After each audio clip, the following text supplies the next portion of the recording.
नमो ॐ विष्णुपदाय कृष्णप्रेष्ठाय भूतले श्रीमते भक्तिवेदान्त स्वामी इति नामिने। नमस्ते सरस्वती देवे गौरवाणी प्रचारिणे निर्विशेष शून्यवादी पाश्चात्य देशतारिणे। ओम अज्ञानतिमिरान्धस्य ज्ञानाञ्जनशलाकया चक्षुरुन्मिलितं येन तस्मै श्रीगुरुवे नमः।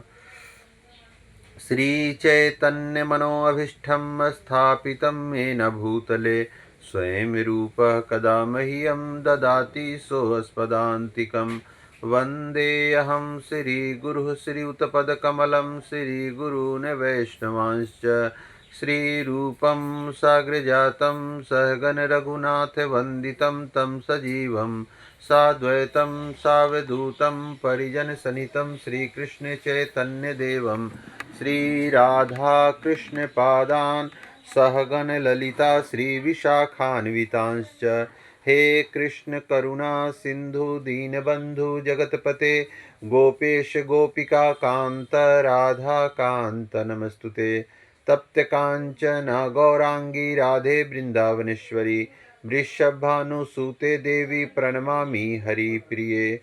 वाञ्छाकल्पतरुभ्यश्च कृपा सिन्धुभ्येव च पतितानां पावनेभ्यो वैष्णवेभ्यो नमो नमः। नारायणं नमस्कृत्यं नरं चैव नरोत्तमं देवीं सरस्वतीं व्यासं ततो जयमुदीरयेत्। नष्टप्रायेषु अभद्रेषु नित्यं भागवत सेवया भागवतुत्तमश्लोके भक्तिर्भावनैष्टिकी। मूकं करोति वाचालं पङ्गुं लङ्घयते गिरिं यत्कृपातमहं वन्दे श्रीगुरुदीनतारिणे परमानन्दमाधवं। कृष्णाय वासुदेवाय देवकीनन्दनाय च नन्दगोपकुमाराय गोविन्दाय नमो नमः।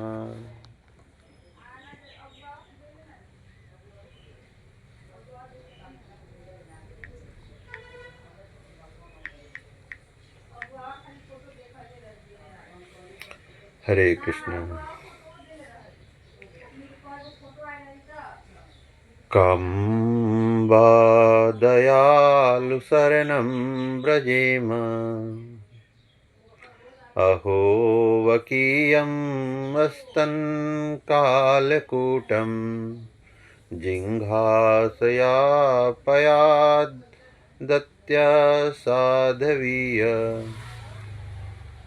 लेभे गतिं धात्रययुचितां ततो अन्यं कं वा दयालुं शरणं व्रजेम।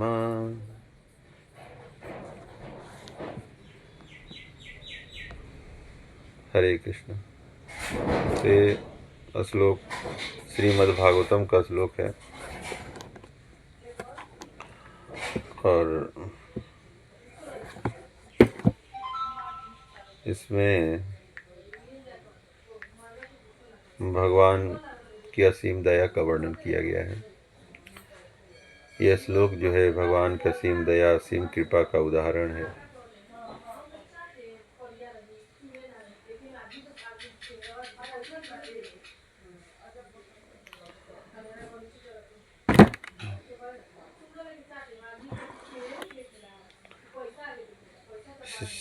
शैशवावस्था में पूतना नामक राक्षसी थी जो घातक कालकूट विष लगा करके अपने स्तन पर भगवान श्री कृष्ण को मारने का प्रयास किया था। और चूंकि यह राक्षसी थी इसलिए उनके लिए जानना असंभव था कि परमेश्वर शिशु का रूप धारण किए हुए हैं।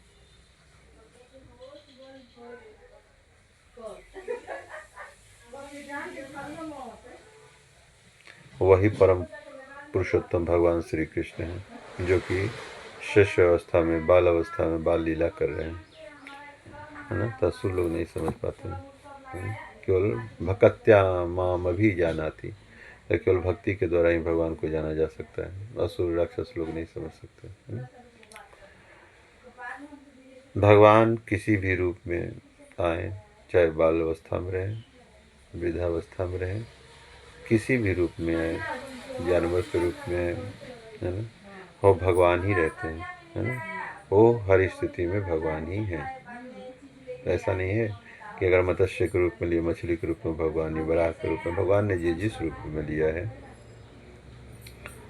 तो सभी रूप भगवान के हैं और भगवान ही हैं। किसी भी रूप में रहे वो भगवान ही रहेंगे ना।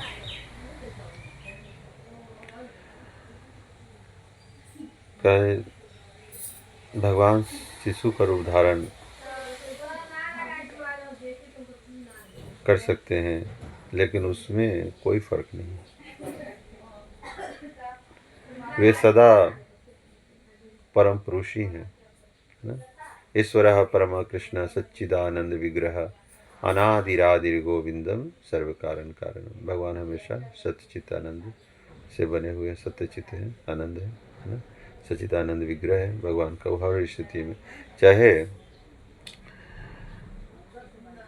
कोई भी प्राणी, चाहे वह कठोर तपस्या से कितना भी शक्तिशाली क्यों न हो जाए, वो भगवान नहीं बन सकता, है ना। जीवेरे स्वरूप है नित्य कृष्ण दास, हमेशा दास ही रहेगा। जो कितना भी अगर शक्तिशाली हो, तपस्या भी कर ले, है ना। हिरण्याक्ष, हिरण्यकश्यपु, रावण, है ना, कितने भी असुर हुए जो तपस्या के बल पर शक्ति संपन्न तो हो गए, लेकिन वो भगवान बनना चाह रहे थे ना। भगवान बनना, कोई चीज़ बनना आसान होता है ना, होना मुश्किल है। हो नहीं सकते, बन सकते हैं भगवान की तरह ना। एक पौंड्रक है ना। अब पौंड्रक क्या करता था, भगवान चतुर्भुज रूप धारण करके बनावटी शंख चक्र गदा पद्म भगवान का नकल करता था, है ना। जीव तभी तक प्रसन्नचित रह सकता है, सुखी रह सकता है, जब वह अपने स्वाभाविक स्थिति को जाने। तो हमारा स्वाभाविक स्थिति क्या है, दास का है। जीवेर स्वरूप है नित्य कृष्ण दास, दास भाव में रहें और भगवान की कृपा प्राप्त करें, हमेशा सुखी रहें, है ना। तो इसी में कहते हैं कि अनुवाद है कि भगवान कितने दयालु हैं, परम करुणामय, है ना। वो हमारी गलतियों को तो कभी ढूंढते ही नहीं, और जब वो हमारी गलती ढूंढने लगेंगे तो कोई जीव कभी भी अपने स्वरूप को प्राप्त नहीं कर सकता, परम धाम को नहीं जा सकता। भगवान तो देखते ही नहीं है हमारे भगवान, वो तो देखते हैं अपने भाव को क्या दे रहे हैं ना। भगवान तो यहाँ तक कहते हैं पत्रम पुष्पम फलम तोयम यो मे व्यक्ति प्रेक्षति। भगवान तो यहाँ तक कहते हैं कि वो कोई प्रेम से, लेकिन प्रेम होना चाहिए ना। हरि व्यापक सर्वत्र समाना, प्रेम से प्रकट भय मैंने जाना। प्रेम रूपी वो यंत्र होना चाहिए, वो युक्ति होनी चाहिए, उसी से भगवान रिझते हैं। प्रेम से ही भगवान को प्राप्त किया जा सकता है, और कोई टेक्नोलॉजी नहीं। प्रेम, है ना। भगवान को अगर जीतना है, भगवान भी वश में होते, परम स्वतंत्र तो भगवान भी नहीं। भगवान अपने भक्तों के वश में ही रहते हैं ना। परम, है ना, भगवान भक्त के वश में रहते हैं, है ना। कितने अफसोस की बात है। तो इसमें लिख रहे हैं, कहो वकीयम मस्तन कालकूटम, है ना। अफसोस, मैं उससे ज़्यादा दयालु की शरण कैसे ले सकता हूँ। भगवान श्री कृष्ण से दयालु कोई नहीं है ना। परम कृपालु, परम दयालु, है ना। वहीं से तो उनसे दयालु कोई है ही नहीं, उससे किससे शरण लें। जितने भी संसार के जितने भी रिलेशन है, सब स्वार्थ पे वशीभूत है, आधारित है ना। बिना स्वार्थ के कोई नहीं, एक ही तो है, निस्वार्थ भाव से प्रेम, वही है। केवल भगवान से ही हो सकता है, और भगवान के शुद्ध भक्तों से हो सकता है, और कहीं से नहीं, किसी से हो ही नहीं सकता। प्रेम, है ना। जैसे भगवान के शुद्ध भक्त भगवान में हो जाते हैं, भगवान के सारे गुण उनमें प्रकट हो जाते हैं। जैसे एक साक्षी थी, है ना, एक राक्षसी थी। पूतना कौन है, एक राक्षसी है, और उसने अपने स्तन पर कालकूट विष लगा के आई थी कि जैसे भगवान चूसेंगे, दूध पिएंगे तो उनकी मृत्यु हो जाएगी। प्रयास तो करे थी मारने का। तो भगवान ने ऐसे निर्दयी, है ना, कोई भी कौन सा स्थान दिए, अपने धाम में अपनी माता का स्थान दे दिए। बताइए क्यों। क्योंकि भगवान हमारे अवगुण देखते ही नहीं, है ना, केवल गुण ही देखते हैं। वो देखते ही नहीं है कि क्या कौन किस भाव से, वो देख रहा है कि हाँ माँ के रूप में है, उन्होंने माँ के रूप में देखा उनको कि माँ दूध पिला रही है ना, और उन्होंने अपने धाम में माँ का स्थान दे दिया। तो ऐसे परम दयालु कम में दयालु शरणम ब्रजेम, ऐसे दयालु को छोड़ करके और किसकी शरण ग्रहण करें, है ना। सर्वत्र कहीं भी जाइए, भगवान को अगर छोड़ के कोई सुखी रह ही नहीं सकता है ना। यहाँ तक तुलसीदास जी कह रहे हैं रामचरितमानस में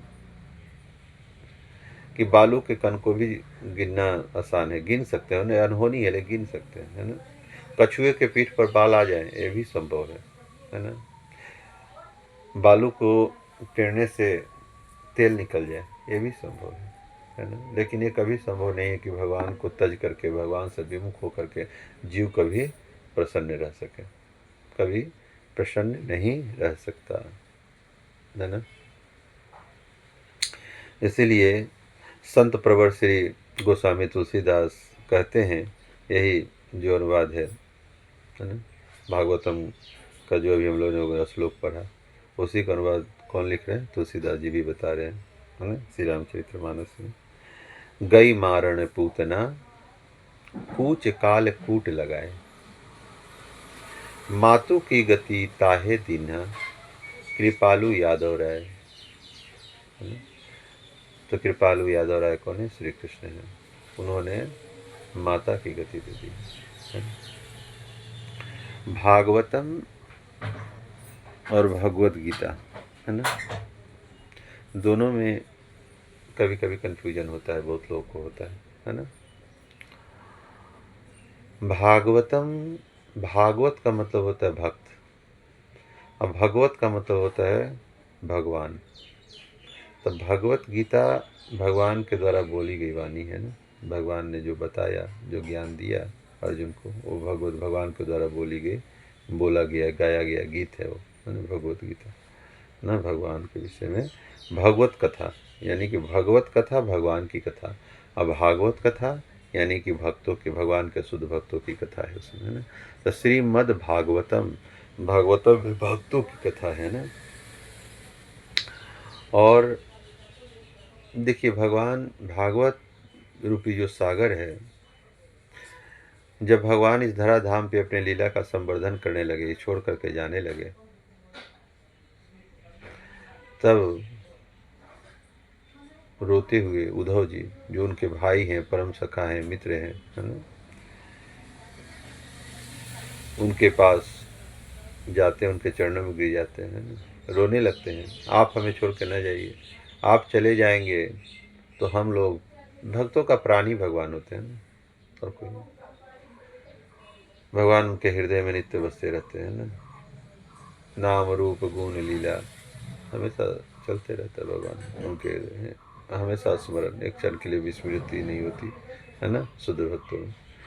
तो भगवान के जाने पर इतने विह्वल होकर रोने लगे उद्धव जी, अब चले जाएंगे तो हम लोग किसके सहारे, सारे भक्त किसके सहारे रहेंगे, आप ही तो उनके प्राण हैं, आता जाता श्वास है।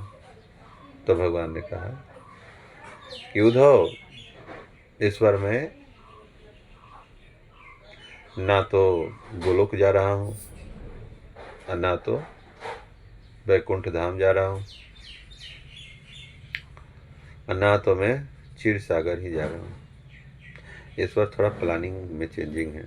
फिर कहा, तो ईश्वर में श्रीमद् भागवतम रूपी सागर में समाहित हो जाऊंगा।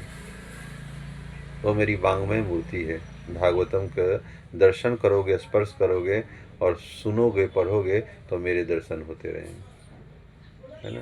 तो भागवत रूपी सागर में, भक्त सागर क्या है, भक्तों का गुण ही, भक्तों का हृदय ही तो भगवान का स्थान है। अब भक्तों का हृदय, भक्तों के हृदय रूपी सागर में भगवान ने भागवत रूप में विराजमान हो गए, और इस धराधाम को छोड़ने से पहले भगवान इसमें विराजमान हो गए, है ना। तो यह भागवत की कथा है ना? हरे कृष्ण।